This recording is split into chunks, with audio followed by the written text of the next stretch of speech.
ketika dirimu terus dipandang negatif oleh orang-orang di sekitarmu? Bagaimana respon kita terhadap orang yang selalu berasumsi negatif terhadap hidup kita? Saudara, di dalam hidup ini ada 3 jenis orang yang selalu kita hadapi. Yang pertama adalah orang yang selalu setuju dengan dirimu. Yang ketiga adalah orang yang selalu ingin lihat kita jatuh, orang yang selalu ingin kita lihat susah. Ikuti tips saya. Fokus kepada Tuhan, tetap tersenyum, berterima kasihlah, jangan abaikan mereka. Salam damai sejahtera saudara sekalian. Hari ini saya ingin berbagi tentang satu topik, ketika dirimu terus dipandang negatif oleh orang-orang di sekitarmu. Bagaimana respon kita terhadap orang yang selalu berasumsi negatif terhadap hidup kita? Saudara, di dalam hidup ini ada 3 jenis orang yang selalu kita hadapi. Yang pertama adalah orang yang selalu setuju dengan dirimu. Apa yang Anda buat, dia menyukainya. Apa yang Anda lakukan, dia menyukainya. Dia menyukai dengan tulus. Dia memuji dengan tulus. Yang kedua adalah orang yang tidak peduli apakah kamu baik atau kamu tidak baik. It's not my business. Itu bukan masalah saya. Dia baik, syukur. Dia tidak baik, nggak dampak buat saya. Dan ada jenis orang seperti ini. Yang ketiga adalah orang yang selalu ingin lihat kita jatuh, orang yang selalu ingin kita lihat susah. Kalau kita susah, dia senang. Kalau kita senang, dia menjadi susah. Dan semua perkataannya tentang kita di belakang kita adalah selalu bertindak negatif. Dan inilah masalahnya. Kita sering menyita banyak waktu dan energi kita untuk terfokus kepada orang tersebut sampai kita akhirnya lupa kepada hal-hal yang lebih penting. Saudara, di dalam Alkitab, Markus pasal 6 ayat 3, saya bacakan, bukankah ia ini tukang kayu, anak Maria, saudara Yakobus, Yoses, Yudas, dan Simon? Lalu mereka kecewa dan menolak dia. Saudara, ketika Yesus tampil, banyak orang menyukai dia, banyak orang mulai kagum terhadap dia karena ajarannya, karena mujizatnya, karena pedulinya, karena kasihnya.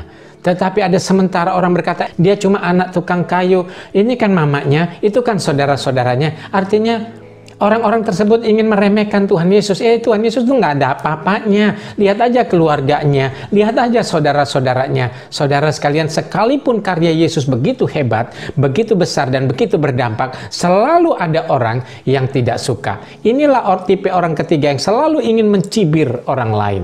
Nah, ketika ini terjadi dalam hidup kita, apa respon kita? Adalah sifat manusia selalu memandang dan menilai segala sesuatu dari sisi luarnya saja. Karena itu mereka menghormati sesamanya berdasarkan status sosial mereka, jabatan mereka, uang mereka, gelar mereka.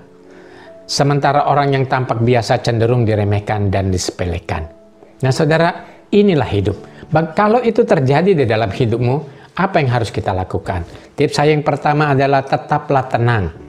Siapapun dia, orangnya tidak ada yang sempurna. Kalau orang itu berbicara tentang hidup kita, mari kita koreksi hidup kita. Apakah benar yang diucapkannya atau tidak? Kalau terjadi kesalahan, ketidakbenaran, mari kita perbaiki diri kita supaya kita semakin sempurna. Kalau ada orang berkritik seperti itu, jadikan itu alat untuk supaya diri kita lebih baik. Tapi jika kritikannya sama sekali tidak benar, padahal kita tidak pernah melakukan hal itu, tetaplah tenang saudara. Jangan membiarkan amarah menguasai hatimu, sehingga engkau diliputi kebencian, kejengkelan, dan terus berpikir tentang ucapan orang itu. Akhirnya kita rugi sendiri, menyita banyak waktu, energi, dan bisa melahirkan hal-hal yang negatif dan melahirkan hal-hal yang ceroboh. Saudara sekalian, dunia nggak bakalan runtuh hanya karena segelintir orang yang membenci kita, yang tidak suka sama kita, atau yang terus memandang negatif hidup kita. Tuhan masih menyediakan orang-orang yang masih bisa setuju dan berkawan dengan kita. Jika yang mereka katakan bagian dari kesalahan kita, perbaiki. Tapi jika bukan adalah, mari kita jalan terus. Enjoy your life. Karena Tuhan ingin hidupmu bahagia dan hidupmu berbakti.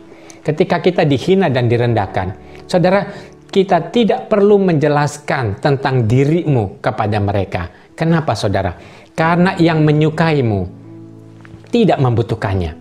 Tetapi mereka yang terus membencimu dan memandangmu negatif tidak akan percaya atas semua penjelasanmu. Kecuali ada mujizat terjadi luar biasa yang membuat hidupnya akhirnya berubah. Saudara sekalian, dunia di luar mungkin terpengaruh atas perkataan mereka. Tetapi kita harus tetap berjalan di hadapan Tuhan dan bertanggung jawab di depan sesama kita. Yang kedua tipsnya adalah tetaplah tersenyum. Jika kita berpikir dari hati kita dan kita jengkel, maka itu akan merugikan kita sendiri. Justru ketika kita membalas hinaan mereka dengan hinaan, kita itu justru memberitahu kepada dunia bahwa kita sama dengan orang yang jelek itu, sama dengan orang yang negatif itu. Karena orang yang negatif sebenarnya haus akan pujian, haus akan harga diri, dan orang bisa melihatnya. Kalau kita ikut-ikutan sama dia, ikut membalas, maka kita ini negatif. Tidak perlu membalas perbuatan mereka. Belajarlah dari sosok panutan hidup kita, Tuhan kita Yesus Kristus. Dihina, dicerca, dikhianati, bahkan disengsarakan, ia tetap maju ke depan, melakukan tanggung jawab yang Tuhan sudah berikan kepada dirinya. Dia harus persembahkan yang terbaik untuk Tuhan. Demikian juga dengan hidup kita. Saudara, Tuhan ingin kita mempersembahkan yang terbaik. Jangan sampai waktu dan pikiran kita disita oleh orang-orang tersebut.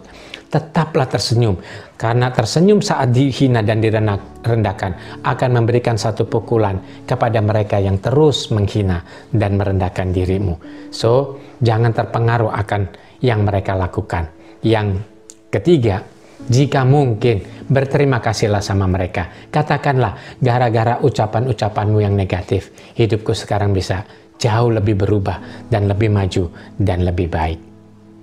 Bisa seperti itu.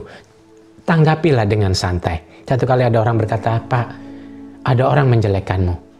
Saya berkata, "Hai bro, sesungguhnya dia tidak perlu menjelekkan saya. Saya sebenarnya adalah orang jelek. Saya orang berdosa, saya orang jahat, orang jelek. Tetapi orang yang salah, jelek, dan berdosa ini disayangi oleh Tuhan. Sampaikan kepada dia bahwa ucapan dia benar. Tetapi Tuhanku mengasihi aku." Saudara, ucapkanlah terima kasih atas penghinaan yang mereka lakukan. Katakan kepada Tuhan, "Terima kasih Tuhan, karena mereka menghina saya." Jangan balas kejahatan mereka. Dan yang keempat, fokuslah kepada Tuhan. Biarkanlah dunia berkata apapun tentang dirimu.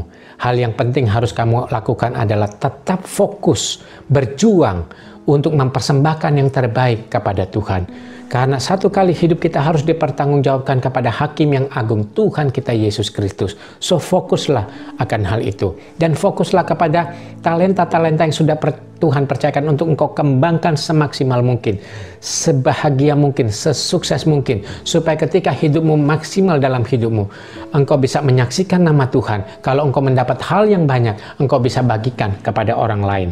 Supaya orang lain juga terangkat. Saudara, jangan biarkan hinaan dan cemoohan menghambat hidupmu untuk fokus melayani Tuhan, untuk fokus menjadi berkat bagi sesama ini. Saudara sekalian, itulah hidup di dalam Tuhan. Kendati pun banyak yang hina, kita tetap maju. Ingat baik-baik, Tuhan mengasihi orang yang mengandalkan Dia, yang tidak membalas kejahatan dengan kejahatan. So, ketika orang menghinamu, ikuti tips saya. Fokus kepada Tuhan, tetap tersenyum, berterima kasihlah, jangan abaikan mereka. Let them go. Kiranya Tuhan berkati.